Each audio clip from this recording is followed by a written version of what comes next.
김성환의 행간 시사평론가 김성환 씨 나와 계십니다. 어서 오세요. 네, 안녕하세요. 오늘 행간에선 어떤 뉴스의 이면을 좀 들여다볼까요? 이 자칭 글로벌 야생마. 지난 대선 당시 박근혜 후보를 그레이스 언니라고 불러서 화제가 됐던 여성 혹시 기억하시나요? 저는 기억하죠. 저는 인터뷰 그 당시에 정말 많이 했는데. 네, 김성주 성주그룹 회장. 인터뷰하실 때 굉장히 이제 화제가 됐던 말을 또 쏟아내서 유명해지기도 했는데요. 예. 이 김성주 성주그룹 회장이 대한적십자사 총재에 선출이 됐습니다. 그래서 야당이 보은 인사, 낙하산 인사의 끝판왕이다 이렇게 지금 반발하고 있는데요.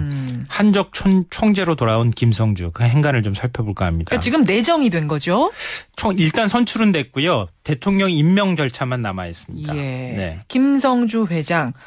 많이들 아시겠지만 그래도 간단하게 한번 우리 이력을 살펴볼까요? 네. 이 지난 대선 이전까지는 대성그룹 창업주의 막내딸, 여성 명품 브랜드 회사의 오너 뭐 이런 정도로 알려져 있었는데요. 예, 예. 대선을 거치면서 갑자기 유명 인사가 됐죠. 맞아요. 이 박근혜 당시 이제 후보가 공동선대위원장으로 직접 영입을 했다. 그래서 굉장히 그 화제가 됐었죠. 깜짝 발탁이었죠. 네, 맞습니다. 가방 회사 사장님이 갑자기 공동선대 본부장. 예, 맞습니다. 근데 패션기업 회장이라서 그런지 모르겠는데 튀는 언행으로 굉장히 화제가 많이 됐었죠. 예. 가장 대표적인 게 아까 제가 말씀드렸던 그레이스 언니란 맞아요. 말입니다. 김 회장이 당시 박근혜 후보에게 붙여준 별명이자 최고의 찬사라고 할 수 있는데요. 박 대통령 이름이 무궁화근의 은혜자거든요. 예. 이 이름을 영어식으로 표현하면 루트 오브 그레이스가 되는데 이게 너무 좀 딱딱하다. 그러니까 그냥 그레이스 언니라고 부르자 이렇게 얘기를 했는데 박 대통령이 이 얘기를 듣고 씩 웃어줬다는 거 아니겠어요? 예. 근데 또 너무 말이 많이 나가가지고 앞서 나가서 또 문제가 됐던 적이 있었는데. 토론에 굉장히 많이 참여했는데 그때마다 무수한 어록들이 수르륵 쏟아지고 논란이 되고 그랬어요. 네, 맞습니다. 가장 유명한 게 웰빙 진생 쿠키라고 하는 이 키워드인데요. 여성들이 육아 때문에 일을 못한다고 하는데 애 젖 먹이면서 주방에 앉아서 웰빙 진생 쿠키 그러니까 인삼으로 만든 쿠키 만들어서 인터넷에 올리면 전 세계에서 주문받을 수 있다. 왜 여성들이 그렇게 수동적이냐.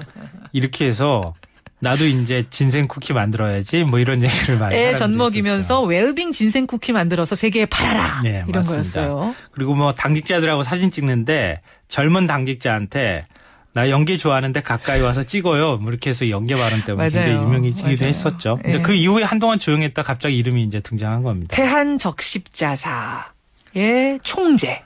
어떻게 선출이 된 거죠? 이게 보통 그 한적은 중앙위원회라고 있거든요. 그 중앙위원회 위원이 28명이 있는데 그 28명이 만장일치로 김 회장을 선출했다. 이게 이제 밝힌 내용입니다. 28명이 만장일치요? 네. 와, 그러기도 쉽지 힘든데. 않은 거죠. 그렇죠. 근데 뭐 뽑은 이유는 여성과 아동복지 증진에 기여하고 해외 구호 사업을 통한 세계 평화 발전에 노력해왔다. 뭐 이게 이유인데요. 근데 김 회장이 기업인이잖아요. 그러니까요. 주로 이제 밝힌 이력으로 보면 다 기업과 관련돼 있는 기업 경영과 관련돼 있는 내용이고 세계 평화 증진 뭐 이런 쪽에 관련돼 있는 건 제가 볼 때는 월드비전 이사 이 정도가 아닐까 싶습니다. 예. 근데 보통 적십자사 총재는 통상 총리급 정도를 지내는 원로급 인사가 많이 그동안에 이제 선출이 되어 왔잖아요. 누가 있었죠, 지금까지? 근데 직전에 그 이전에는 주로 이제 장관급 지낸 분들 이런 분들이 또 연세도 지긋하신 분들이 많이 됐는데 직전에 유중근 총재가 여성 총재로는 처음으로 이제 선출이 됐습니다. 지금도 이제 임기를 갖고 있는데요. 그 이후에 여성 총재가 되지 않겠느냐 또 이런 얘기는 나왔다고는 하는데 보통 되더라도 뭐 사회단체나 여성계를 대표하는 분이나 이런 분들이 좀 되지 않겠느냐는 얘기가 나왔지만 그걸 뒤집고 기업인이 이제 처음으로 이번에 선출이 된 겁니다. 아, 그러니까 도대체 그 패션 기업하고 적십자사하고 무슨 관계냐. 그렇죠. 대북 지원이라든가 또 멀어도 구호라든가. 너무 먼 거 아니냐라는 얘기가 어제 하루 종일 엄청나게 쏟아져 나왔어요. 예, 맞아요. 특히 야당은 이거는 낙하산 인사의 끝판왕이다. 아주 강하게 반발하고 있더라고요. 예, 맞습니다. 그래서 뭐 야당 입장에서 볼 때는 보은 인사 3종 세트라고도 할 수 있어요. 뭡니까? 그러니까 보은 인사, 낙하산 인사, 밀실 인사 이렇게 되는데요. 여기에 하나 더 플러스 알파를 한다면 자기부정 인사. 대국민 거짓말 인사라고도 할 수 있습니다. 그건 무슨 말인가요?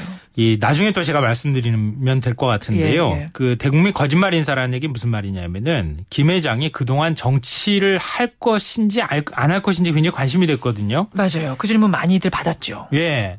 그러니까 대선 기간 동안에 좀 트러블 메이커 역할을 했던 건 사실이지만 좀 멋있기도 했었고요. 그래서 선거 끝나자마자 또 편지를 남기고 호련히 떠나버렸어요. 그게 또 화제가 됐었어요. 네. 정치를 뭔가 하지 않겠느냐 했는데 그게 아니라 편지 한 장 남기고 떠났어요. 가봤어요. 나 정치 안 한다. 그래서 기자들이 또 사람들이 정치 정말 안 하실 거예요? 라고 물어봤는데요. 예. 뭐라고 얘기했는지 아세요? Don't worry. 걱정 마세요. 난 정치 안 해요. 이렇게 영어를 원래 좀 잘 섞었어요. 예. 외국 유학했기 때문에. 예, 맞아요. 예. 이 선대위원장 시절에도 대선 이후 장관 등의 제의가 오면 어떻게 하겠느냐 이런 기자들의 질문을 받았는데 예. 내가 안 해도 장관할 사람은 많다. 선거 끝나면 그냥 나의 본업인 패션 산업에 매진하겠다 이렇게 얘기를 했었고요. 그래서 멋있다. 멋있게 훌훌 털고 나가는구나 이런 평가를 받았던 건데. 맞습니다. 그런데 이번에 이제 선출이 된 건데요. 굳이 한쪽 총재 자리를 얘기를 하자면 대통령이 낙점하는 자리라고 봐야 돼요. 그동안에 쭉 그렇게 해왔고요.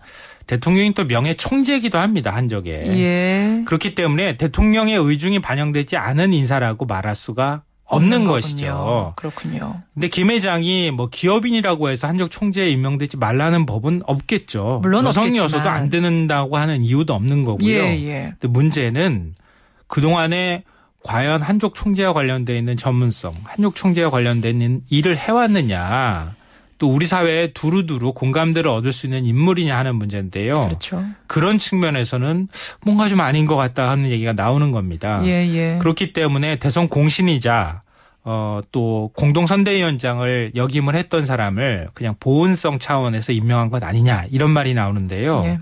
그래서 함께 거론되는 인물이 또 있습니다. 누굽니까? 잔이윤 씨입니다. 잔이윤 씨, 한국관광공사 감사로 지난달에 임명됐죠. 지난달 초에 임명이 됐는데요. 네. 그때 임명됐을 때하고 좀 비슷한 상황인 것 같다 이런 얘기가 많이 나옵니다. 그때도 말 많았어요. 그때는요. 코미디 인사다 이런 얘기 나왔습니다.